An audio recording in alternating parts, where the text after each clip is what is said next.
Bismillah ve elhamdülillah ve salatu ve selamu ala Resulillah. El-Vadih fi usulul fiqh degan kitobning davomini davomlashtiramiz.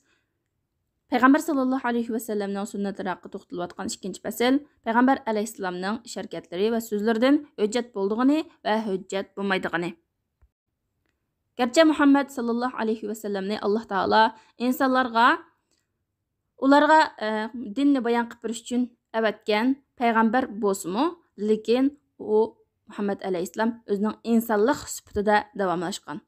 İnsanlıq sübtidən ayrılamaydı. O bolsunmu Allah Taala aytqandek: "Qul innama ana basharun mislukum yuha ilayya."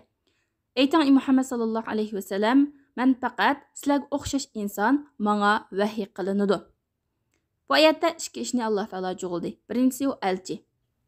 Payg'ambar alayhissalomningki Allohning elchisi bo'lganligi din ishlaridan bayon qilib bergan shu din ishlarida tasdiqlashni qizo qiladi. Biz tasdiqlashimiz kerak. Ikkinchi, Payg'ambar alayhissalom boshqa insonlarga o'xshash oddiy bir inson. Uningki dunyolik insoniy nuqtadan o'zguchlik ehtiyojlari bo'ldi va insoniy ish harakatlari bo'ldi. Shuning uchun Payg'ambar sallallohu alayhi va sallamning vahiyni bayon qilib beradigan ish harakatlari va gap so'zlari va dinni bayon qilishga nisbat beriladigan gap so'zlari ish harakatlari bandalarga hujjat bo'ladi. Amma Payg'ambar sallallohu alayhi va sallamning oddiy dunyo ishlari haqidagi so'zlari, ish harakatlari, masalan, insonlar gap qilgandek so'zlashi, insonlarning tasavvuri, tajribalari, ishlarni tadbir qilishi qatorliqlarning taqozosi bo'yicha. Bu uningki Payg'ambar alayhissalomning insonlik tabiatining taqozosidir. Bular boshqalarga, insonlarga hujjat emas, hujjat bo'lolmaydi. Shundaqla Payg'ambar alayhissalom bir ishni xabar bergan bo'lsa, u xabarning shu ishning o'ziga muvofiq kelishini ko'rsatmaydi. Va uningki buyruqi bu ishdagi buyruqi shar'iy lozim bo'ladigandak, shar'iy vojib bo'lganligini, lozim tutilganligini ham ko'rsatmaydi. Buni Sahih Muslimda kelgan bunu hadis oydinlashtirib beradi. Payg'ambar alayhissalom ansarlarning xurmlarni changlashtirayotganligini ko'rdi. Ularga mundaq dedi: "Agar ular buni tark etgan bo'lsa, yani changlashtirmagan bo'lsa, texim bakroq meva beradi deb o'ylayman" dedi. Shuning bilan ular Payg'ambar alayhissalomning bu gapini anglab, changlashtirmada shuning bilan puchak meva berdi. Ya'ni ta'mim yo'q, nihoyat kichik mushtaq meva berib qoldi. Shuning bilan Payg'ambar alayhissalom deyildiki, mushtaq ahvol bo'ldi deb deyildi. Ani Payg'ambar alayhissalom, "Men faqat bir inson, agar diniy ishinglar bo'lsa, mening qishimga kelsanglar bo'ldi, men tayansanglar bo'ldi, menda so'rasanglar bo'ldi. Agar dunyolik ishlaringlar kelsak, men faqat bir inson, dunyo ishlaringlarda sizlar mendan bakroq bilisizlar, sizlar bak bilguchi" dedi. Badr g'azotida Rasululloh sallallohu alayhi va sallam musulmonlarni munosib bo'lmagan bir joyga tushirdi, ya'ni jang qilishga muvofiq kelmaydigan bir joyga tushirdi. Shuni uningga Habab ibn Munzir radhiyallohu anhu shundoq dedi: "Ey Allohning payg'ambari, bu Alloh sizlarni tushirgan joymi? Ya'ni Alloh taolo vahiy qilib, o'sha yerga musulmonlarni jangchilarni o'sha tushirsa bo'ladi, tushirsangiz bo'ladi deb kelgan buyruqmi?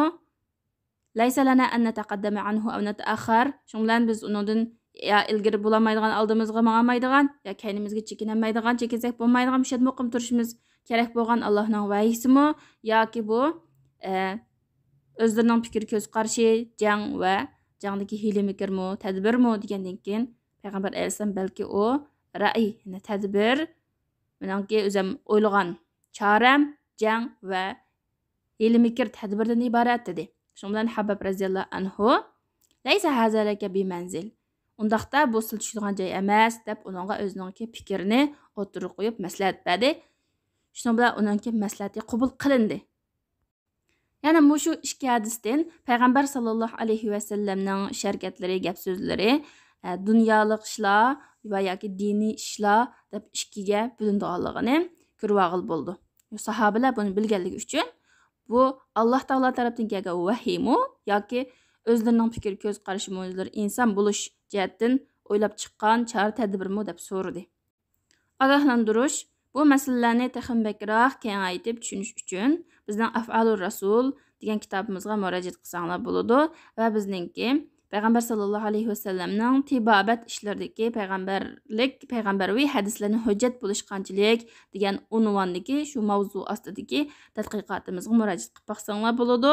Bu tadqiqot Pakistanning Karateshi shahrida o'tkazilgan payg'ambar alayhissalomning sunnatlari haqidagi shu qurultayga taqdim qilingan. Yana undan keyingi 3-chi qismda keladigan amr nahiydan iborat bu tadqiqotga qarasanglar bo'ldi deydi. 3-chi fasl payg'ambar alayhissalomningki harakatlari haqida. Payg'ambar alayhissalomning harakatlari, ya'ni dinni bayon qilish haqidagi harakatlari biz yuqorida bayon qilib o'tgandek, bandalarga hujjat bo'ladi. Bandalar payg'ambar alayhissalom qilgandek qilish kerak degan ishlarda. Ammo bu deganlik payg'ambar alayhissalomning hamma ishlari hujjat deganini ko'rsatmaydi. Valaysa haza fi jami'i af'alihi. Ya'ni payg'ambar alayhissalomning barliq ishlarida payg'ambar alayhissalom ergashish kerak deganlik emas. Balki payg'ambar alayhissalomning harakatlari bir necha qismga bo'linadi. Birinchi, payg'ambar alayhissalomning harakatlaridan al-fi'lul jibilli, tabiiy bir fe'l, ya'ni inson bo'lish jihatdan, inson bo'lish nuqtasidan qiladigan harakatlar. Masalan, o'rtirish, o'ltirish, uxlash, yeyish, ichish qatorliqlar. Shuning o'xshagan ishlar bulardan hech qaysisi hujjat emas. Chunki payg'ambar alayhissalom bu ishlarni inson bo'lish jihatdan qilgan. Bundan asla behajat bo'lmaydi. Bu ishlar taklif doirasidan chiqib ketadi. Chunki taklif deganimiz qilish mumkin bo'ladigan, qilmaslik mumkin bo'ladigan ishlarda bo'ladi. Ammo payg'ambar alayhissalomningki inson bo'lish nuqtasidan qilgan har turli ishlari, masalan, har turli narsalardan yeyishi, ichishi, yotgan ko'pa qatorliqlari va turalg'u uy qatorliqlar, ularning ba'zilarini qilib, ba'zilarini tark etgani qatorliqlar biz payg'ambar alayhissalom qilganga o'xshash qilishimiz farz bo'lgan bunda ishlar emas. Payg'ambar alayhissalomning qilganiga o'xshash qilishimiz, qilmaganni tark etishimiz kerak, vojib deydiganning hujjat emas. Buningga o'xshagan ishlar bizga farz emas, shundaqla sunnat emas. Lekin payg'ambar sallallohu alayhi vasallamning ishlari mubahlikni ko'rsatdi. Agar harom bo'lgan bo'lsa, payg'ambar alayhissalom qilmaydi. Shuning uchun payg'ambar alayhissalomning bu ishlari mubah ekanligini ko'rsatdi. Madamiki payg'ambar alayhissalomningki shu fe'li payg'ambar alayhissalomga xos bo'lgan, ya'ni payg'ambar alayhissalomning qilishi farz bo'lgan degandek, payg'ambar alayhissalom xos bo'lgan ish ekanligi bilan masalan mubah ekanligini ko'rsatdi payg'ambar alayhissalom haqida. Agar payg'ambar sallallohu alayhi vasallam gap so'zlar orqali shu fe'ldiki biz baya mubah degan fe'ldiki shu fe'lning ma'lum bir hay'atini biz ko'rsatib bergan bo'lsa, gap so'z orqali bunda hay'ati bunda shaklda qilinglar deb. O chaqda shu fe'li bizga nisbatan hujjat bo'ldi. Masalan, payg'ambar alayhissalomning ichishining sifatlari, yeyishningki yo'llari degandek. Masalan, yo'lanmay tomoq yeydi. Tomoqqa yo'linib turib, bunda yeyish makruh degan. Ondan keyin yegan vaqtda tomoqni o'zining oldidan yeyish, o'ng qo'l bilan yeyish, bismillah deb yeyish, suv ichgan vaqtidami o'ltirib ichish qatorliqlar. Bu bizga hujjat bo'la oladi. Ikkinchi, payg'ambar alayhissalomning harakatlaridan bayon qiluvchi fe'l. Ya'ni payg'ambar alayhissalom bu harakati orqali bizga ma'lum bir shar'iy hukm bayon qilib bermoqchi bo'lsa, mayli u hukm asli hukmning asli Qur'on Karimda bayon qilingan bo'lsin yoki tilga ilinmagan bo'lishidan qat'iy nazar. Buning misoli payg'ambar alayhissalom munbarning ustida namoz o'qidi. Ya'ni payg'ambar alayhissalom sahobalarga namozning hay'atini ko'rsatib qo'yish uchun pastda qiyamda turib ruku va sajda qilgan vaqtida munbarning ustiga chiqib ko'rsatib qo'ydi. Ya'ni qiyamda turganda pastga tushdi degandek. Buniki Qur'on Karimda bu xil holat tilga ilinmagan, lekin payg'ambar alayhissalom boshqalarga bayon qilib berish uchun namozning hay'atini o'rgatish uchun shunday qilgan. Bu bizga nisbatan hujjat bo'ladi. Payg'ambar alayhissalom undan keyin shunday degan: "Men buni sizlarningki men iqtido qilishinglar, ergashishinglar uchun, namozimni o'rganishinglar uchun shunday qildim." Ya'ni hajda shunday degan: "Lita'khuzu anni manasikakum." Haj faoliyatlaringlarni mendan o'rganishinglar uchun shunday qildim degan. Ya'ni to'gining ustida turib haj qilib boshqalarga ko'rsatib qo'ygan nurg'un odam bo'lg'achqa meni ko'rsin deb to'gining ustiga chiqib egiz bo'lgan. Fahazan naw'u hujjatun ittifaqan. Bu xil turdagi bayon qilib bergich fe'llari olimlarning ittifoqi bilan hujjat bo'ladi. Uchinchidan payg'ambar alayhissalomning tatbiqlash xarakteridagi fe'llari. Ya'ni payg'ambar alayhissalom bu fe'lni Alloh taolaning buyrug'ini ijro qilib, buyrug'ini urullab qilgan. Masalan, boshqalarni zina bilan qarlaganlarni qamchilashi va o'g'rining qo'lini kesishi qatorliqlar. Bu bizga hujjat bo'ldi.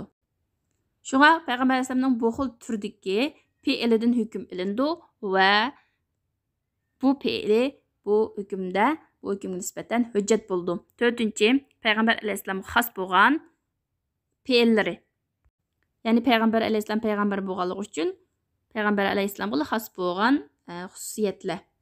Masalan, Payg'ambar sallallohu alayhi vasallam bir fe'lni qilgan bo'lsa, bir ish harakatni qilgan bo'lsa va bu ish harakatning Payg'ambar alayhisolamga xos ekanligiga nisbatan bir dalil bo'lsa, bu ishda biz ummat Payg'ambar alayhisolamga shiriklashmaymiz, ya'ni Payg'ambar alayhisolamga o'xshash qilmaymiz. Masalan, Payg'ambar alayhisolamning 9 ayolni jo'g'ilishi va Payg'ambar alayhisolamning yana Zaynab radhiyallohu anha bilan mehramayla to'y qilishi qatorliq ishlar. Zaynab radhiyallohu anha bilan haqiqatan mehrsiz Alloh taolaning zavvajnakaha degan oyatiga asosan nikoh o'qimasdan Payg'ambar alayhisolamning ayol bo'lib ketgan. Bu turdagi fe'l Payg'ambar alayhisolam payg'ambar bo'lganligi uchun Payg'ambar alayhisolam xos bo'lgan fe'llardan iborat.